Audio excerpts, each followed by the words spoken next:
ST महामंडळाने ticket दरामध्ये 14% वाढ केली आहे। त्यामुळे आवडेल तिथे कुठेही प्रवास या योजनेच्या पासच्या दरात 55 ते 60% वाढ झाली। या योजनेमध्ये ई शिवाय या बसचा समावेश करून 4 दिवसांच्या पाससाठी 2461 रुपये मोजावे लागणार आहेत।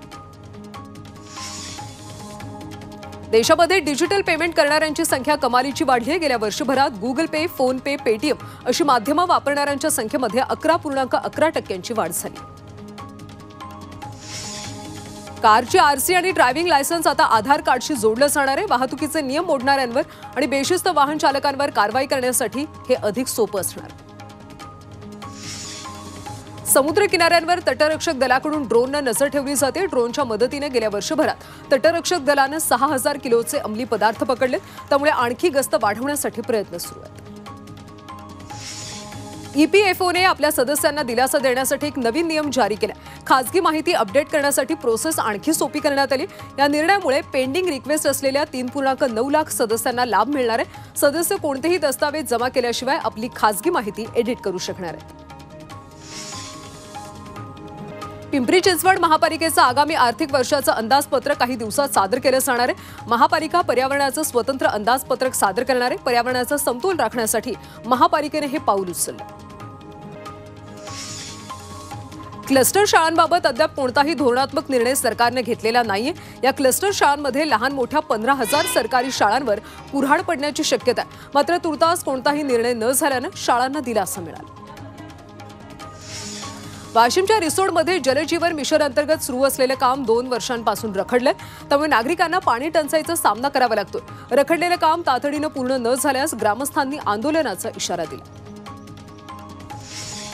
कल्याण शिळफाटा रस्त्यावरच्या पलावा जंक्शनजवळ निळजे रेल्वे उड्डाणपुलाचं काम 5 फेब्रुवारी रोजी मध्यरात्रीपासून ते 10 फेब्रुवारीच्या मध्यरात्रीपर्यंत केलं जाणार आहे। त्यामुळे या कालावधीत शिळफाटा रस्त्यावर पलावा जंक्शनकडे येणारी सर्व प्रकारची वाहतूक बंद ठेवली जाणार आहे। अंबरनाथमध्ये जेसीबीच्या साहाय्याने झाड पाडत असताना मोठी दुर्घटना घडली।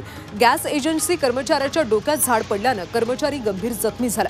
तसंच हे झाड पडल्यानं अनेक गाड्यांचं सुद्धा नुकसान झालं। तरीही झाड पाडणाऱ्या बिल्डरवर अद्याप पालिकेनं कोणतीही कारवाई केली नाही। पुण्यामध्ये गियाबारेची रुग्णसंख्या वाढू लागली आहे। पुण्यामध्ये गियाबारेचे 130 संशयित रुग्ण आढळले तर 73 रुग्णांना गियाबारेची लागण झाल्याचं निष्पन्न झालं। यातले 20 रुग्ण व्हेंटिलेटरवर आहेत। गियाबारेचे सर्वाधिक 30 रुग्ण हे तरुण वयोगटातले, तसंच 0 ते 9 वयोगटातल्या 22 रुग्णांचा देखील यात समावेश आहे।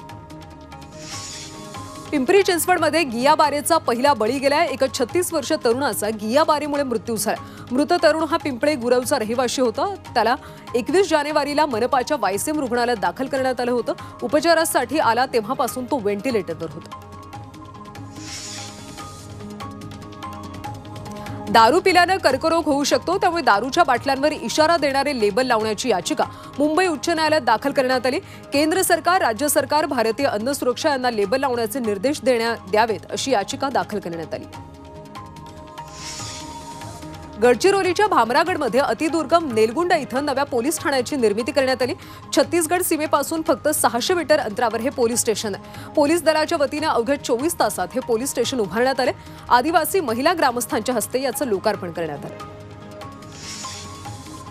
माघी गणेशोत्सवात पीओपीच्या मूर्तींवर बंदी घालण्यात आली। माघी गणेशोत्सव उद्यावर आला असताना पीओपी मूर्तींची विक्री, स्थापना आणि विसर्जन करण्यावर घातलेली बंदी कायम ठेवणारा आदेश उच्च न्यायालयानं दिला। तसंच केंद्रीय प्रदूषण नियंत्रण महामंडळाच्या नियमांची अंमलबजावणी करा असे निर्देश सुद्धा देण्यात आले। बंदी असतानाही पीओपीची मूर्ती बनवणाऱ्या मूर्तिकारांना हायकोर्टानं सुनावलं। वारंवार आदेश देऊन सुद्धा मूर्तिकारांनी पीओपीची मूर्ती तयार करणं का थांबवलं नाही असा जाब विचारत न्यायालयानं मूर्तिकारांना फटकारलं। दादरमधल्या सिद्धिविनायक मंदिरात आज माघ शुद्ध द्वितीयेच्या दिवशी माघी गणेश उत्सवाच्या निमित्तानं बाप्पांना मोसंबीची आरास करण्यात आली। त्याचबरोबर मंदिरात आकर्षक फुलांची सजावट देखील करण्यात आली।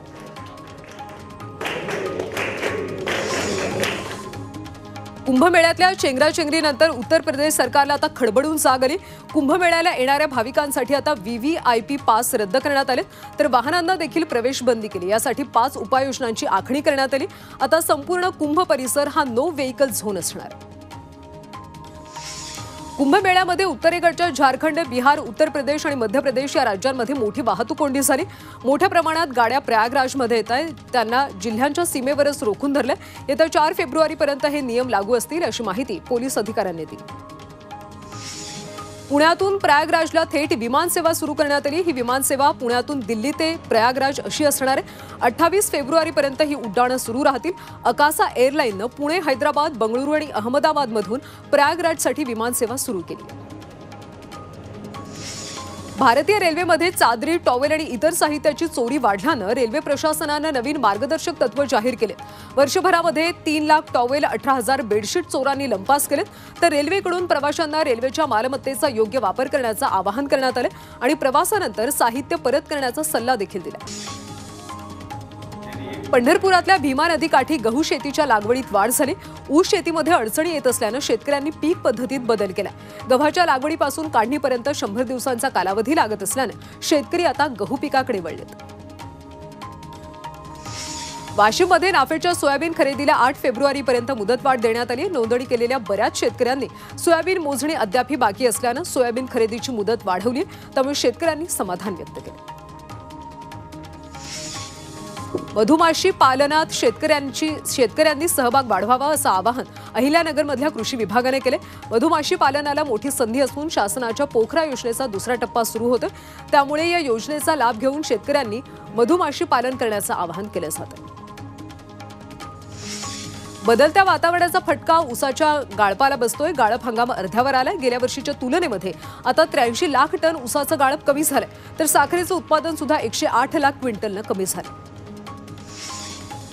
पुण्यातल्या सर्वात जास्त साखर उत्पादनात हे मावळमधल्या संत तुकाराम महाराज सहकारी साखर कारखान्याने घेतलं। साखर कारखान्यानं 2,76,000 टन साखर उत्पादन केलं। या साखर कारखान्यात मावळ, खेड, हवेली, शिरूर, मुळशी अशा 5 तालुक्यातला ऊस येतो। नाशिकच्या मालेगावमधल्या बाजार समितीमध्ये मक्याची आवक वाढली आहे, तसंच बाजारात मक्याला समाधानकारक भाव मिळतो, त्यामुळे शेतकऱ्यांना काहीसा दिलासा मिळाला। मावळमधल्या दारुबरे गावाची राष्ट्रीय नैसर्गिक शेती मिशन योजनेसाठी निवड करण्यात आली।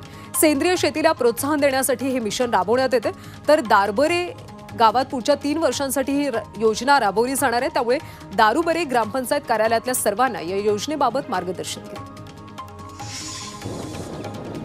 सोलापुरातल्या उजनी धरणातून रब्बी हंगामासाठी कुरनूर धरणात पाण्याचं पहिलं आवर्तन सोडण्यात आलं। एकरूप उपसा सिंचन योजनेच्या माध्यमातून हे पाणी कुरनूर धरणात सोडले, त्यामुळे अक्कलकोटमधल्या 51 गावांचा पाण्याचा प्रश्न सुटणार।